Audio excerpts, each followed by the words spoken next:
Good morning dear student.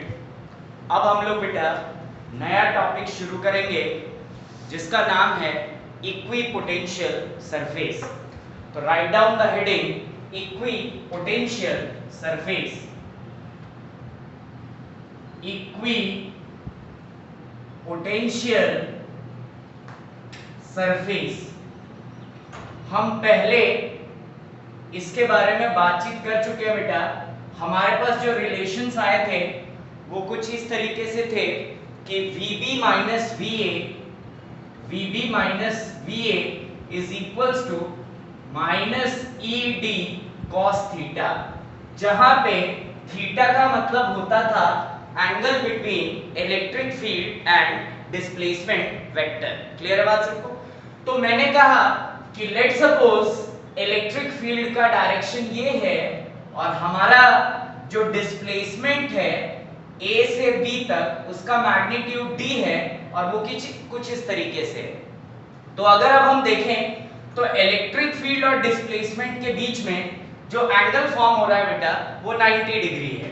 तो हमने कहा कि VB minus VA is equals to minus ED cos 90 और हम सब जानते हैं cos 90 होता है दोस्तों 0। तो VB minus VA is equals to minus ED cos 90 मतलब VB minus VA is equals to 0 मतलब VB is equals to VA।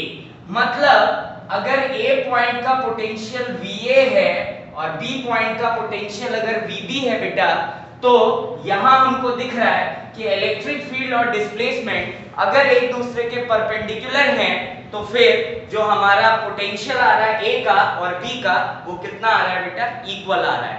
अब इस A और B के बीच में तुम कोई भी पॉइंट ले लो, मान लो C, मान लो D, मान लो E, हर पॉइंट का पोटेंशियल जो होगा वो क्या होगा बेटा? सेम होगा। मतलब अगर मैं यहाँ कहूँ कि इसका potential VC, this consists potential VD, this is VE, तो we can say that VC is equals to VD is equals to VE is equals to VA is equals to VB। मतलब each point between A and B consist same potential if electric field and displacement of charge consist angle 90 degree। तो ऐसा surface, that surface which consists same potential at each point is called equipotential surface। तो हम अब इसकी definition लिखेंगे। We have to write its definition. Write down equipotential surface is equipotential surface is that surface which consists same potential at each point। Equipotential surface are those surface which consist same potential at each point। और ये बेटा कब होगा? ये तब होगा when electric field and displacement of charge is perpendicular to each other। Equipotential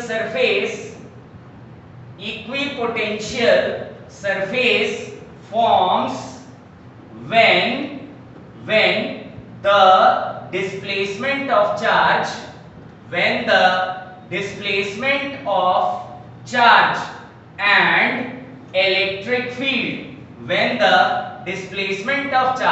and electric field are perpendicular to each other। ये equipotential surface दोस्तों तब फॉर्म होगा when the displacement of charge and electric field are mutually perpendicular to each other। ठीक है, तो हम ये note डाल के समझ लें कि for equipotential surface electric field and displacement must be perpendicular to each other। For equipotential surface electric field and displacement vector of charge, क्योंकि यहाँ बेटा हम किसको डिस्प्लेस करा रहे हैं? Here we displace the charge। ठीक है, तो displacement of charge is always perpendicular to each other, एक दूसरे के हमेशा क्या होना चाहिए दोस्तों, परपेंडिकुलर होना चाहिए। ठीक है, तो अब हम थोड़ा सा और इसको इलैबोरेट करके समझने की कोशिश करते हैं। ठीक है, इतना हम लोग कॉपी करेंगे, इसके बाद हम इससे आगे देखते हैं क्या बातचीत और हो सकती है। ठीक है, जल्दी से करो कॉपी।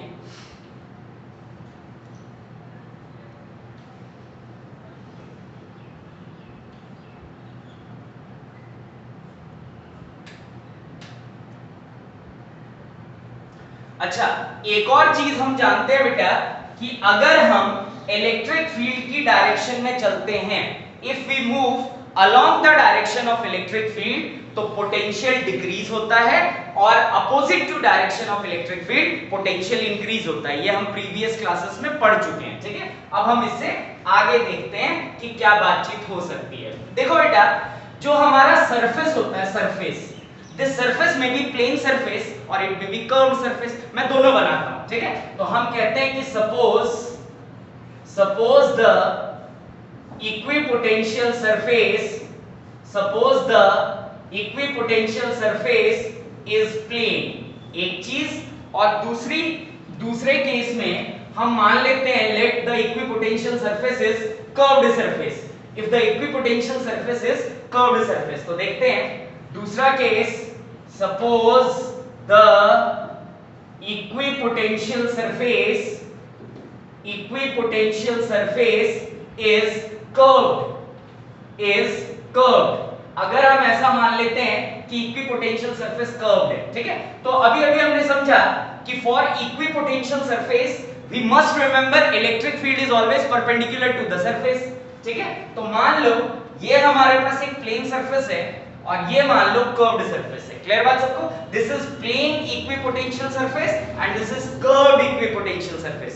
तो अगर समझा जाए तो अभी इक्विपोटेंशियल सरफेस की कंडीशन क्या हुई बेटा कि electric field is always perpendicular to the equipotential surface like this. ठीक है, इस तरीके से प्लेन सरफेस के लिए, प्लेन इक्विपोटेंशियल सरफेस के लिए जो इलेक्ट्रिक फील्ड होगा वो हमेशा परपेंडिकुलर टू द सरफेस होगा। क्लियर बात? अच्छा, सरफेस कैसा भी हो, either it will be plane either it will be curved.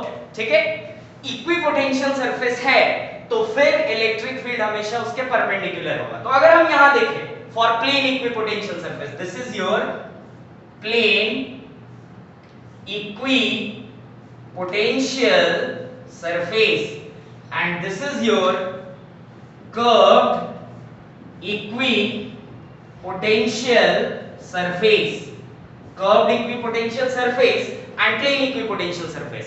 If we can see here, तो यहाँ पे इलेक्ट्रिक फील्ड का डायरेक्शन अगर आप देखें इस तरफ तो सभी इलेक्ट्रिक फील्ड का डायरेक्शन सेम है, इस तरफ देखें तो सभी इलेक्ट्रिक फील्ड का डायरेक्शन सेम है।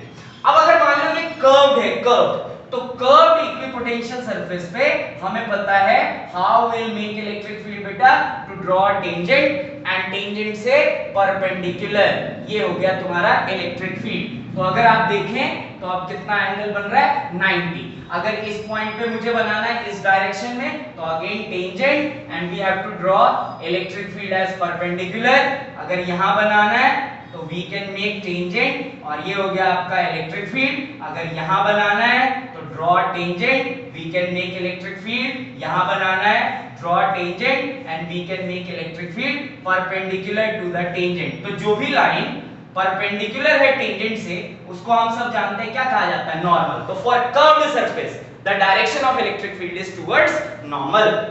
टेंजेंट से जो भी लाइन परपेंडिकुलर होती है उसको हम सब जानते हैं क्या कहते हैं बेटा, नॉर्मल कहते हैं। तो the direction of electric field, the direction of electric field, the direction of electric field for curved equipotential surface, curved equipotential surface is always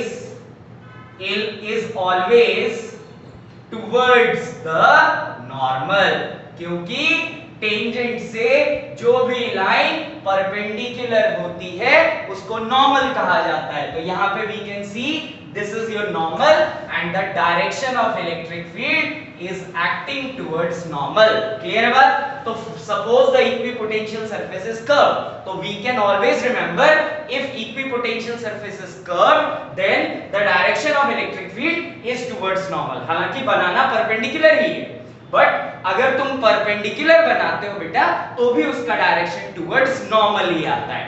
तो हम यहाँ पे और यहाँ पे एक चीज कंपेयर कर सकते हैं, समझना बात को. अगर देखा जाए तो if equipotential surface is plane then the direction of electric field is same. हर जगह पे हर पॉइंट पे आप कोई भी एक पॉइंट मार्क कर लें, उस पॉइंट पे दूसरे के रिस्पेक्ट में इलेक्ट्रिक फील्ड का डायरेक्शन क्या होगा दोस्तों? सेम होगा.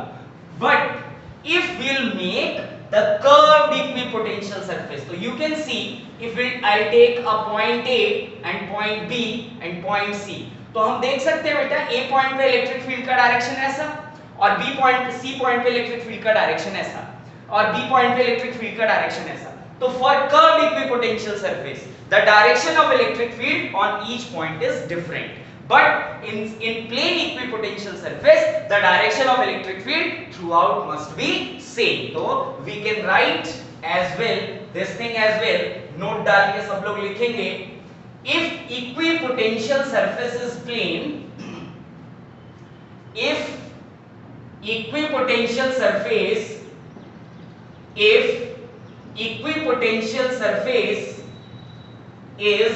plane then it represents constant electric field. It represents constant electric field.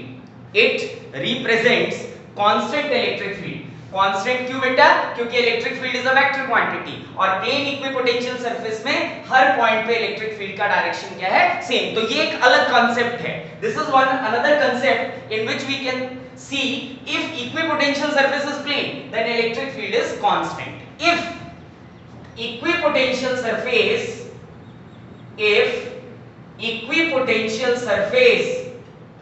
is curved then it represents variable electric field. Why variable electric field? Because electric field is a vector quantity and we can see here as for curved equipotential surface the direction of electric field on each point is different. So must remember if equipotential surface is plane then the direction of electric field is constant. We can say that time for equipotential surface the electric field is constant. Instead of plane, if we take curved equipotential surface, we'll see here that each point on the equipotential surface represents different directions of electric field, which shows if equipotential surface is curved then it represents what beta? Variable electric field. Always remember for plane equipotential surface the electric field is constant, for curved equipotential surface the electric field is variable. Complete? चल तो आप इतना copy करेंगे, उसके बाद हम next concept पढ़ने की कोशिश करते हैं. नेक्स्ट कॉन्सेप्ट है बेटा, as we all know in earlier class that the direction of electric field is always from higher potential to lower potential. Is always from higher potential to lower potential. For example, मैंने आपको पहले भी दिखाया था. Let's suppose this is your A point, B point, C point and D point.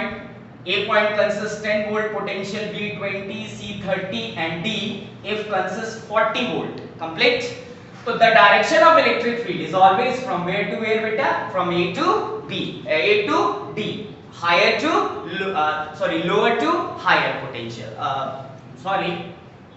The direction of electric field is always from higher potential to lower potential. The direction of electric field must be from D to A.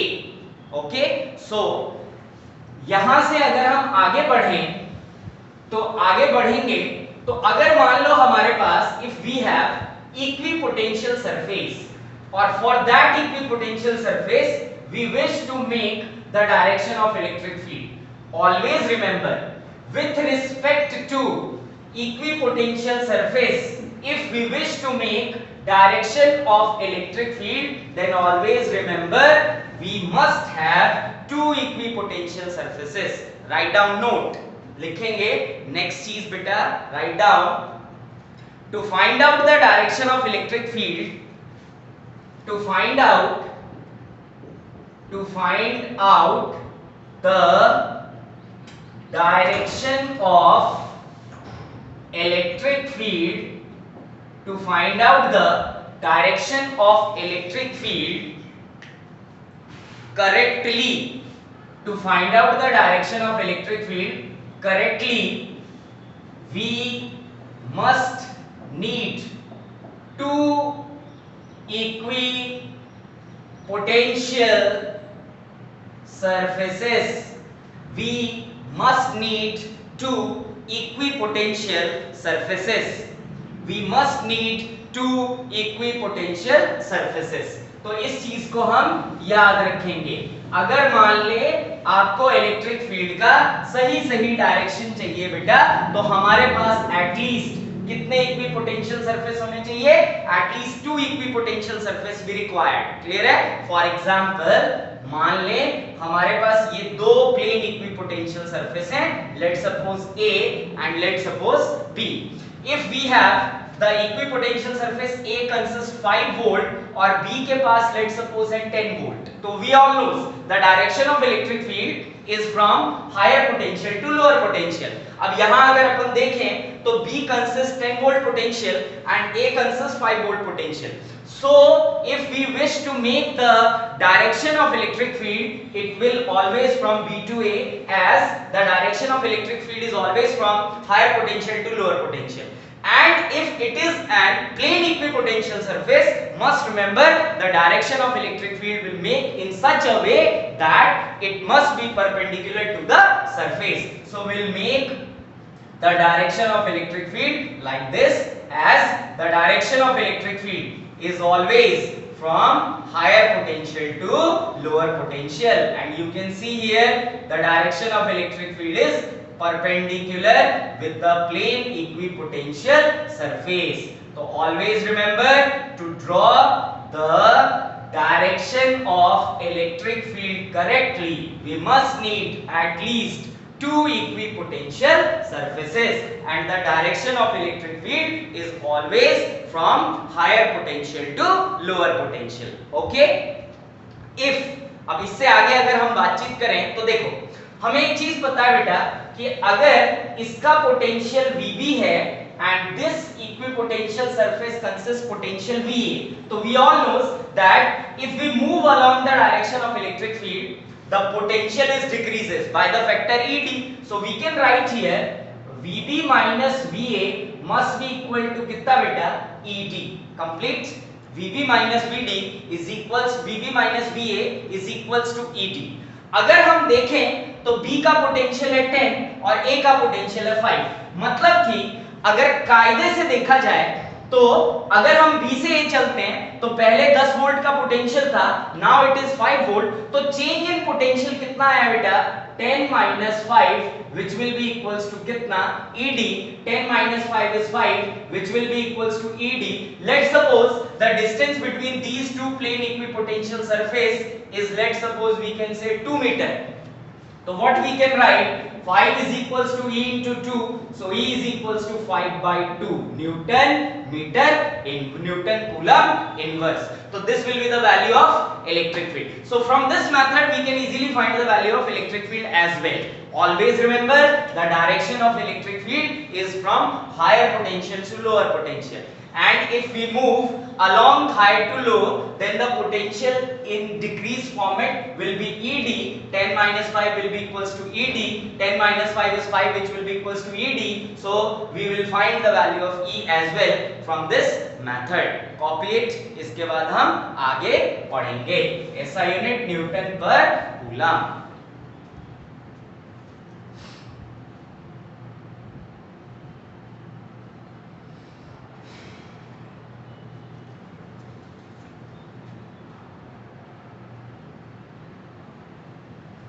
Now another one more question.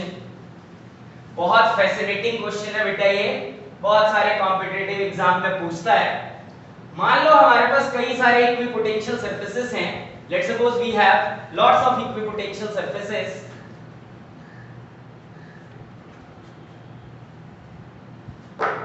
कुछ इस तरीके से दिया हुआ है, this is your y axis and this is your x axis.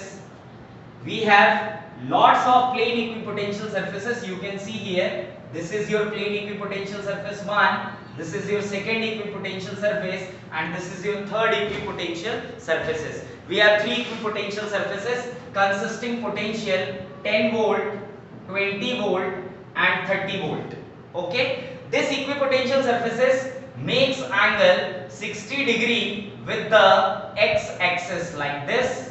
ये देखिए हो गया आपका x axis and this is your y axis, और ये है आपका बेटा plane equipotential surface, plane equipotential surface. as we all see, this is your plane equipotential surface, and this is your origin 0, 0. This point consists value x equals to 5 centimeter.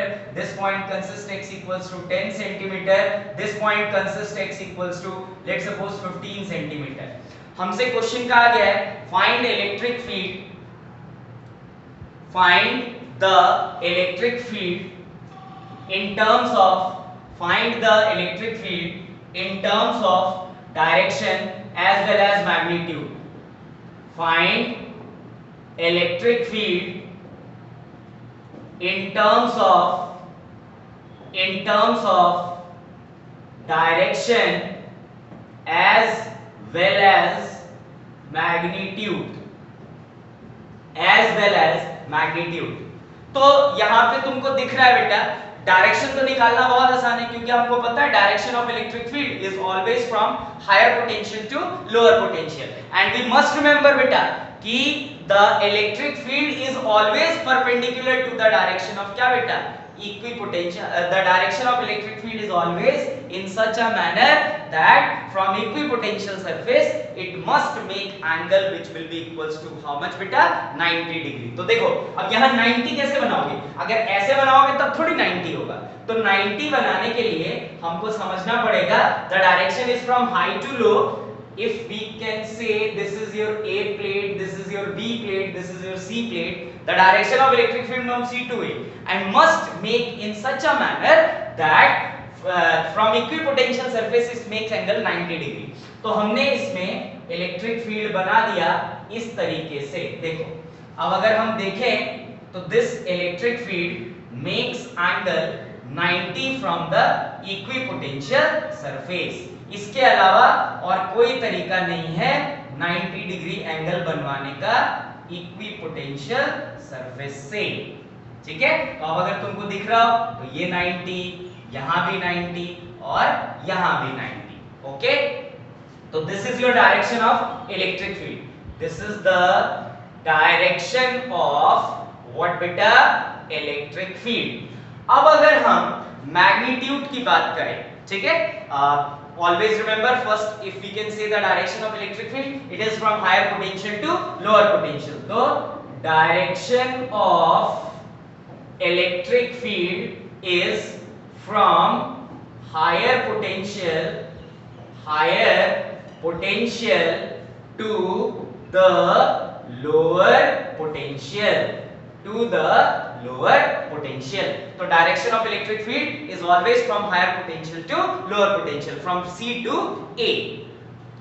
अब अगर हम x axis पे चल रहे हैं तो if we can see, ये मान लो हमारे पास P point, this is your Q point, this is your C point. तो P से Q the displacement is 5 centimeter.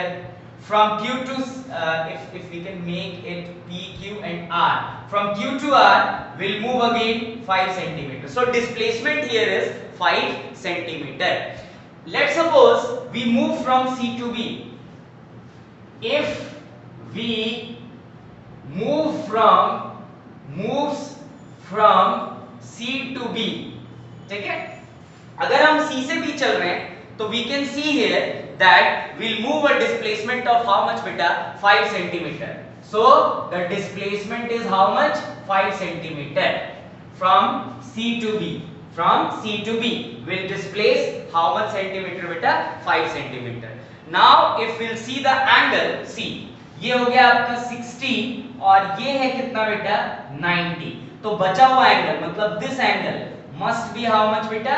30 degree. Clear है बात सबको? 60 90 30. तो 90 90 180. अगर हम ये यहां से यहां तक पूरा क्रॉस करें बेटा तो पूरा क्रॉस करने पे 180 होना चाहिए. तो 60 तो दिया हुआ है, 90 हमने बना लिया, तो बचा हुआ एंगल कितना है? 30. And you can see this is your electric field. This is your what beta? Direction of electric field, which is a vector quantity making angle how much beta? 30 degree. This is your 60 और ये electric field कितना angle बना रहा है? 30. Electric field is making angle 30 degree with the x-axis. We displace along x-axis, hence we will take angle as well from x-axis. As we all know, electric field is a vector quantity. और अगर electric field vector quantity है तो हम क्या करेंगे? इसके components break करेंगे. तो x एक्सिस से एंगल बन रहा है, सो वी ऑल नो जिस लाइन से x एक्सिस बनता है बेटा, जिस लाइन से एंगल बनता है वहां cos कंपोनेंट. तो ये जो कंपोनेंट होना चाहिए इलेक्ट्रिक फील्ड का, this must be E cos 30. और दूसरा इसके परपेंडिकुलर मतलब इधर, and it is E sin 30. तो we'll break the component of electric field. As we all know, this is acute angle. Theta is less than 90 degree बेटा. 30 degree आ रहा है ना, तो theta is less than 90 मतलब acute. और मैंने आपको बताया है for all acute angle potential must be decreases by the factor how much बेटा? ED. ठीक है? तो here potential is decreases. तो decrease in पोटेंशियल की अगर बात की जाए तो it must be ED cos theta. Clear है बात सबको? तो decrease in potential is ED cos theta. अब अगर तुम देखो तो C से जब आप B पे जा रहे हैं तो पोटेंशियल था 30 और B पे पोटेंशियल है कितना बेटा? 20. We can write here as, हम लिख सकते हैं यहाँ पे VC minus VB must be equal to कितना बेटा? ED cos theta. और VC माइनस VD मतलब 30 minus 20 must be equal to ED cos theta. It is 10 is equals to ED and cos theta. अब अगर देखा जाए तो इलेक्ट्रिक फील्ड निकालना है तो 10 is equals to electric field. Displacement is 5 centimeter. From C to B will move 5 centimeter. तो D का जो डिस्प्लेसमेंट हुआ वो 5 centimetre, and if will convert it into metre divided by 100 multiply cos theta must be कितना बेटा? 30 degree. तो इफ we'll find the value of electric field from here, it must be equal to how much? Cos 30, we all know the value of cos 30 is root 3 by 2, so we can write 10 must be equal to E multiply 5 by 10 into root 3 by 2. From here we can find the value of electric field, and the value of electric field is 400 upon root 3 Newton per coulomb. This is the value of electric field. और अगर अब देखा जाए in terms of I cap and J cap अगर हमें देखना है तो we all know in this direction we'll take J cap and in this direction we'll take minus I cap. So electric field in terms of I cap and J cap क्या आ जाएगा बेटा? E vector must be equal to, अगर देखा जाए तो cos का component negative side तो हम लिख सकते हैं minus E cos 30 I cap, and J का कंपोनेंट पॉजिटिव डायरेक्शन में we can write plus E sin 30 and it is J cap. So E vector must be equal to minus the value of E is 400 by root 3 multiply cos 30 as all knows root 3 by 2 I cap plus 400 by root 3 sin 30 we all knows it is 1 by 2 and 1 by 2 J cap. So we can say here it is 200, cancel 2 2s are 4, 200. E vector must be equal to how much beta? Minus 200 I cap plus 200 by root 3 J cap. This is the value of electric field in terms of I cap and J cap, and this is the value of electric field in terms of what beta? Magnitude in terms of only magnitude of it. इसके बाद हम अगला question देखते हैं क्या हो सकता है।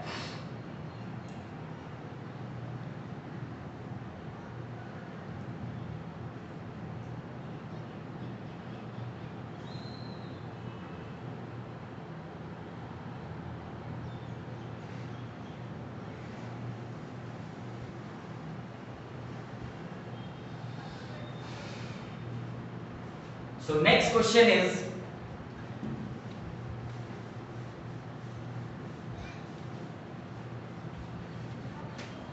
let's suppose हमारे पास कई सारे प्लेन इक्विपोटेंशियल सरफेसेस गिवन हैं, बहुत सारे प्लेन इक्विपोटेंशियल सरफेसेस गिवन हैं। लेट्स सी क्या क्या है। मान लो ये एक आपका प्लेन इक्विपोटेंशियल सरफेस है, ये दूसरा प्लेन इक्विपोटेंशियल सरफेस है, ये तीसरा इक्विपोटेंशियल सरफेस है और ये चौथा इक्विपोटेंशियल सरफेस है। क्लियर है बात सबको? Let's suppose this is 10 volt, जो दूसरा इक्विपोटेंशियल सरफेस है मान लो 20 वोल्ट, ये हो गया आपका 30 वोल्ट और लेट्स सपोज ये है आपका 40 वोल्ट। क्लियर है बात? मान लेते हैं इस सरफेस के बीच में जो डिस्टेंस है वो है d1, इसके बीच में d2 और इसके बीच में d3। ठीक है, let's suppose this is your a surface, b surface, c surface and d surface. इनके बीच में पॉइंट्स बना दिए मैंने। मान लो यहां जो इलेक्ट्रिक फील्ड है वो है E1, यहां पे मान लो इलेक्ट्रिक फील्ड है E2 और यहां पे मान लो इलेक्ट्रिक फील्ड कितना है बेटा E3। क्लियर है बात? This is your point P, Q and R। ठीक है, a P point consists E1 electric field, Q point consists E2 electric field and R point consists how much बेटा E3 electric field। हमसे सवाल कहा गया है कि arrange E1, E2, E3 in ascending order। arrange E1, E2 and E3 in ascending order। arrange, random question, arrange E1, E2 and E3 in ascending order। arrange E1, E2, E3 in ascending order। Okay, तो मान लेते हैं हम बेटा, solve करेंगे इसको। Let's suppose we assume that will move from D to C। हम D से C मूव कर रहे हैं। ठीक है, if we move from D to C, अगर हम मूव कर रहे हैं कहां से कहां बेटा D से C, तो हम सबको दिख रहा है कि D का पोटेंशियल 40 वोल्ट और C का potential 30 volt and we are moving from D to C। तो हम सबको पता है we are decreasing our potential, और पोटेंशियल में कितना डिक्रीज हो रहा है बेटा 10 वोल्ट का। अगर मान लो इसका पोटेंशियल VD है और इसका पोटेंशियल VC है, इसका पोटेंशियल VB है और इसका पोटेंशियल VA है। क्लियर बात? तो हम कहेंगे कि if we move from D to C, decrease in potential, decrease in potential we all knows कितने फैक्टर से डिक्रीज होता है? ED फैक्टर से डिक्रीज होता है। तो हम कहेंगे VD minus VC must be equal to ED। तो यहाँ पे इलेक्ट्रिक फील्ड 3 है बेटा और D भी 3 है, तो VD minus it is 40 minus 30 which will be equals to E3 D3, तो 10 must be equal to E3 D3, so E3 is equals to 10 by D3।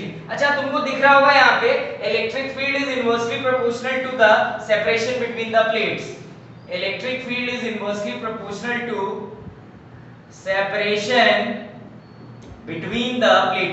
तो यहीं से आपको आइडिया लग जाएगा बेटा क्या, कि जहां सेपरेशन ज्यादा होगा वहां इलेक्ट्रिक फील्ड कम होगा। और करके देख लेते हैं। अगला, if we moves from let's suppose C to B, so if we move from C to B, change in potential will be VB minus VC must be equal to, it is VC minus VB must be equal to ED। Decrease in potential यहाँ पे भी है, C का potential 30, B का potential 20, तो it is 30 minus 20 must be equal to E, that is E2 into D is D2. So we can write here 10 is equals to E2 into D2. So E2 will be equals to 10 by how much beta? D2. Next, if we move from where to where beta? Let's suppose B to A.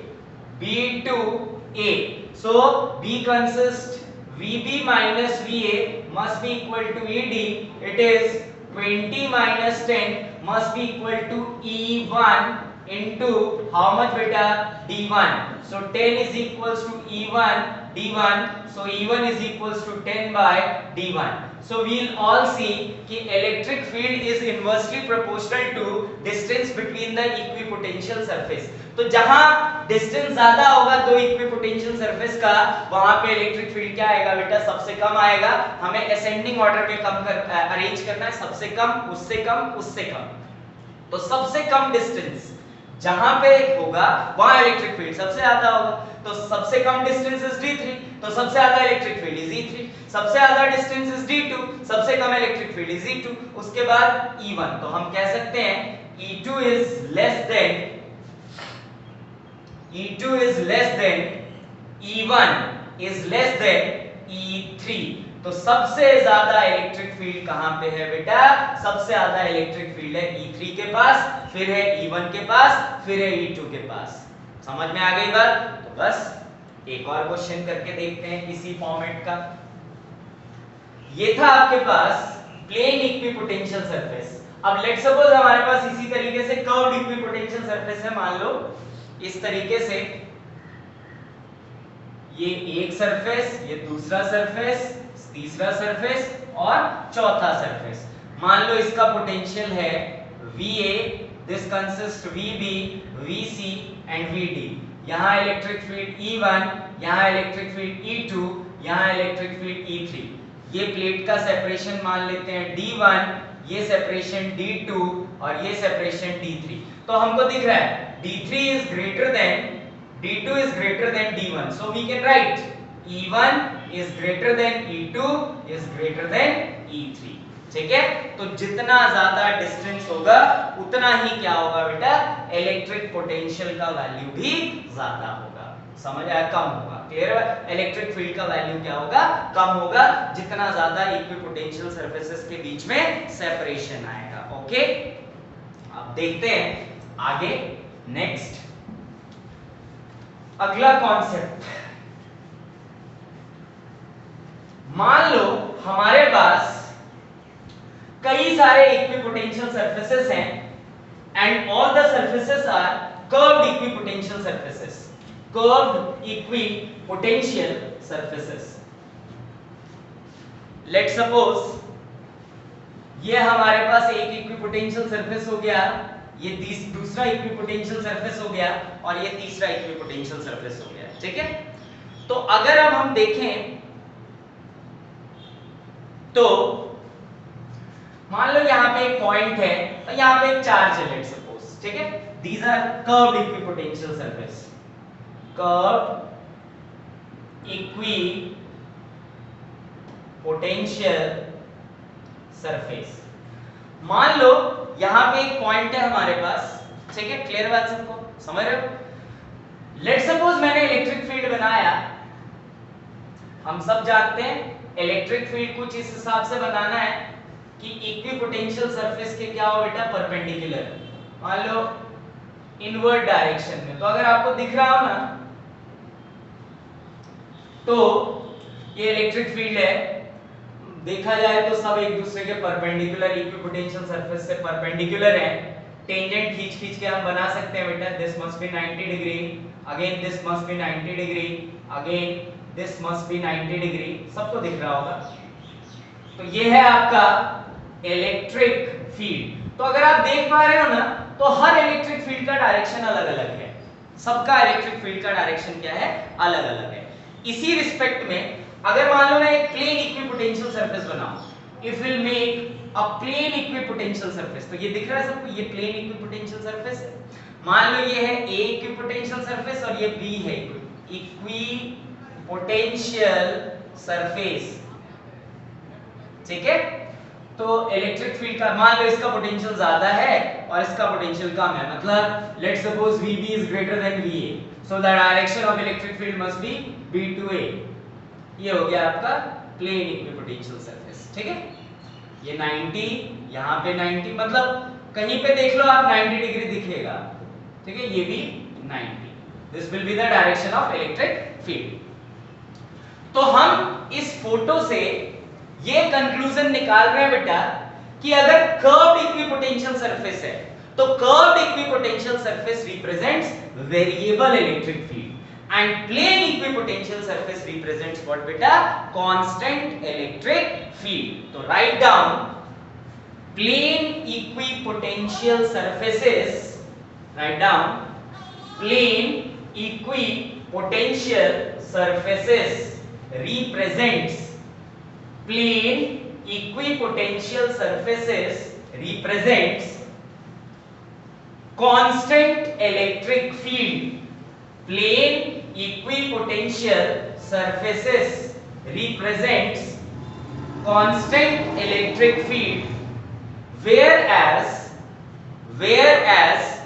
curved equipotential surfaces, plane equipotential surface represents constant electric field, whereas curved equipotential surface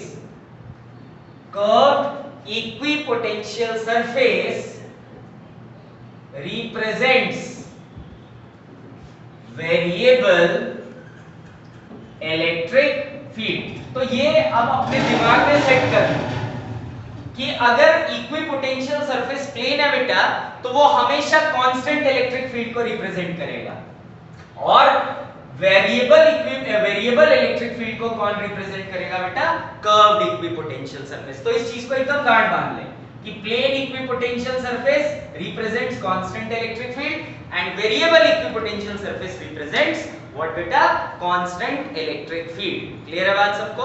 चल, तो अब हम अगला heading करते हैं, write down next heading, work done. Write down next heading, work done in moving a charge, work done in moving a charge, work done in moving a charge from one point to another point, from one point to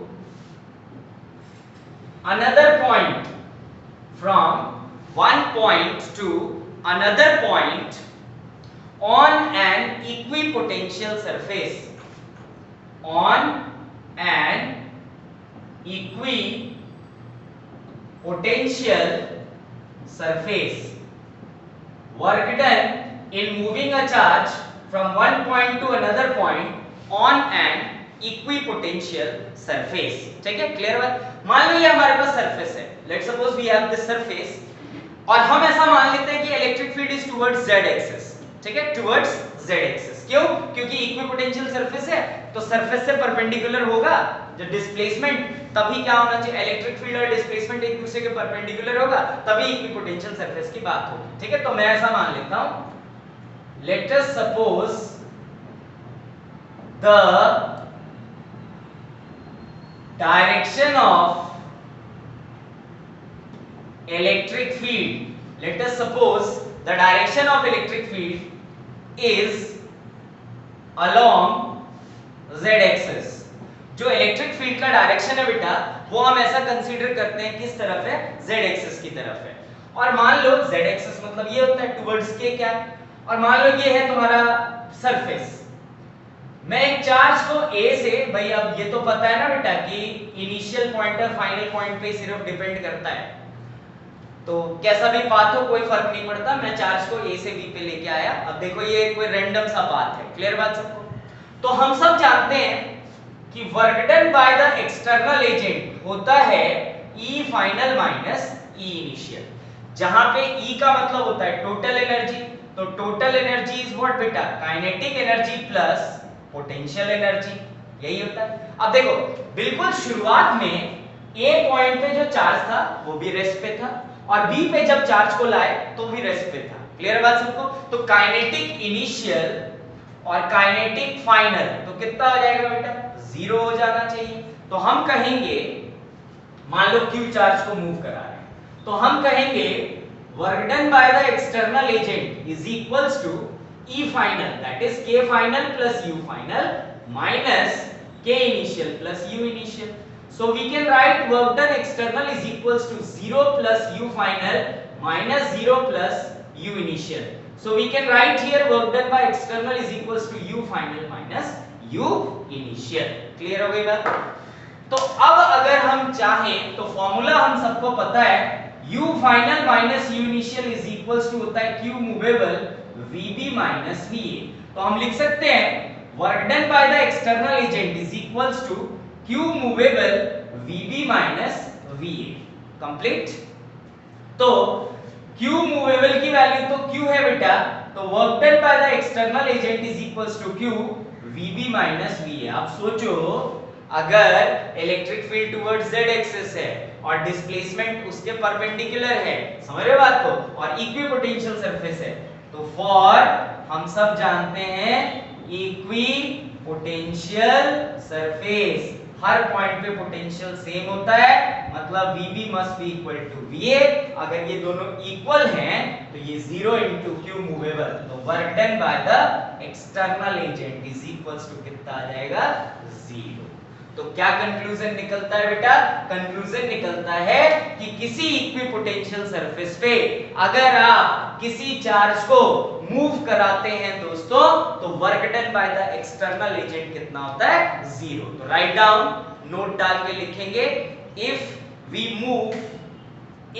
move charge on equipotential surface, if we move charge on equipotential surface, charge on equipotential surface, in that case the value of potential, in that case the value of potential is equals to 0, the value of potential is equals to 0, hence work done for moving the charge, hence work done for moving the charge is equals to, work done for moving the charge is equals to 0, work done for moving the charge is equals to 0। ठीक है जी, तो ये था आपका topic. अब अगले हम एक और क्वेश्चन करते हैं। Right down the question. आपको याद होगा बेटा हमने इलेक्ट्रिक फील्ड का वैल्यू निकाला था, अगर आपको याद हो तो हमने इलेक्ट्रिक फील्ड वेक्टर का वैल्यू निकाला था minus del v by del x i cap minus del v by del y j cap minus del v by del z और साथ में क्या बेटा के कैप। ये इलेक्ट्रिक फील्ड की वैल्यू हमने निकाली थी। और डेल का मतलब हम सब जानते हैं, डेल का मतलब होता है पार्शियल डिफरेंशिएशन, ठीक है, मतलब दो टर्म को कांस्टेंट रख के किसी एक के रिस्पेक्ट में डिफरेंशिएट करना, ठीक है। तो इसी फॉर्मूले पे बेस हमारा क्वेश्चन है। Write down the question, if the potential in reason,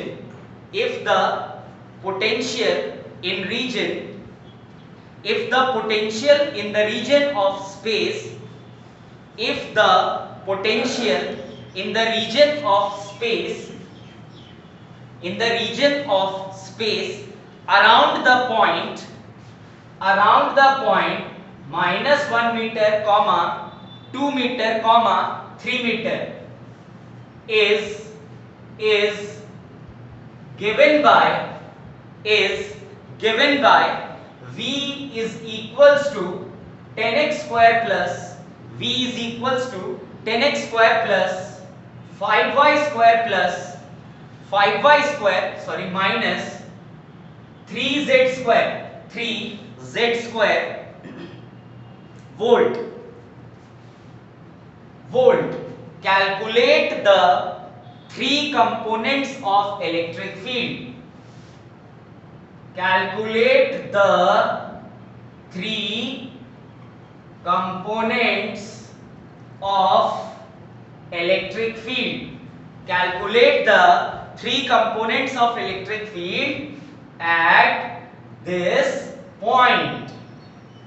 Calculate the three components of electric field at this point. ठीक है, तो देखो बेटा, हमें x की वैल्यू पता है, हमें y की वैल्यू पता है और हमें z की वैल्यू पता है। इलेक्ट्रिक फील्ड के तीन कंपोनेंट निकालने, मतलब x के अलावा, y के अलावा और z के अलावा। तो जब हम x के अलावा निकालेंगे तो y और z को कांस्टेंट मानेंगे, जब y के अलावा निकालेंगे तो x और z को कांस्टेंट मानेंगे, जब z के अलावा निकालेंगे तो x और y को कांस्टेंट मानेंगे। बस यही फंडा है, एकदम आसान। तो अगर x की बात की जाए तो x -1 मीटर है, y की बात की जाए तो y 2 मीटर है और z की बात की जाए तो z 3 मीटर है और तुमको पोटेंशियल दे रखा है। तो अगर अब हम आगे बातचीत करें Ex electric field along x axis, तो ये आ जाएगा -del v by del x और साथ में क्या बेटा I क्या, कीपिंग क्या yz कांस्टेंट। अब मैं बार-बार ये नहीं लिखूंगा, बस एक में लिखूंगा, बाकी तुमको सबको समझ में आना चाहिए। तो Ex is equals to minus del over del x, v की वैल्यू है आपके पास 10x square plus 5y square minus 3z square। अब देखो y और z तो कांस्टेंट है बेटा, तो अगर y और z कांस्टेंट है तो हम इसको तो 0 कर देंगे, तो फिर क्या रह जाएगा 10 माइनस मतलब Ex is equals to vector form में मैं लिख रहा हूं, Ex is equals to और साथ में i कैप डाल देते हैं -10 del over del x square मतलब -10 into 2x i cap.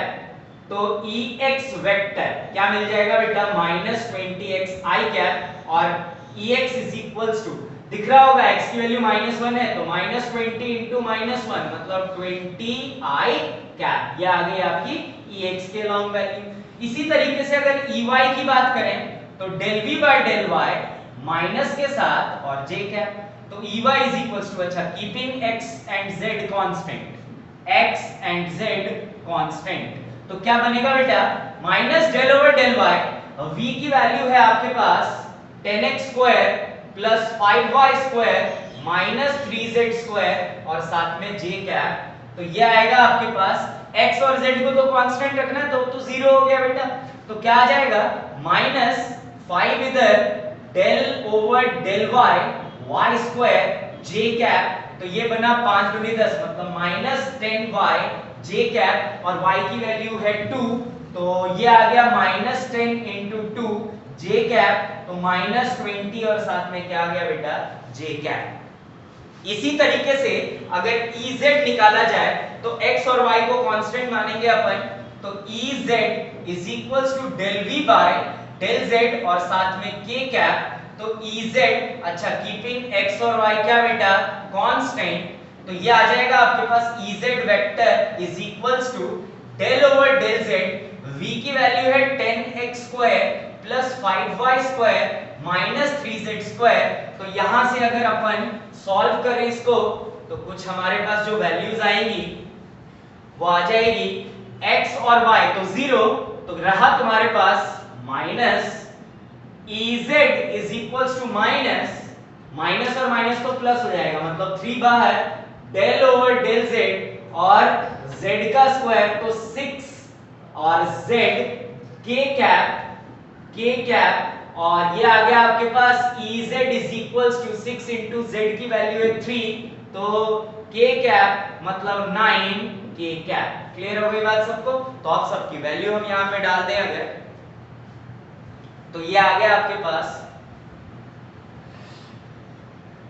Sorry क्षेत्रक 18 होता है ना बेटा, तो E vector must be equal to पहला जो था वो कितना आया था बेटा -20 या 20 और फिर -20 और फिर 18 ठीक है, तो E vector is equals to, इसकी वैल्यू क्या आ गई थी, -20 I कैप, फिर क्या आई थी बेटा, +20 J कैप, फिर क्या आई बेटा, +18 K कैप। तो ये आ गई आपके पास इलेक्ट्रिक फील्ड की वैल्यू। क्लियर है? तो बस आज के लिए हम इतना ही करेंगे। अब इससे अगली क्लास में हम अगले टॉपिक्स के बारे में बातचीत करेंगे। Thank you.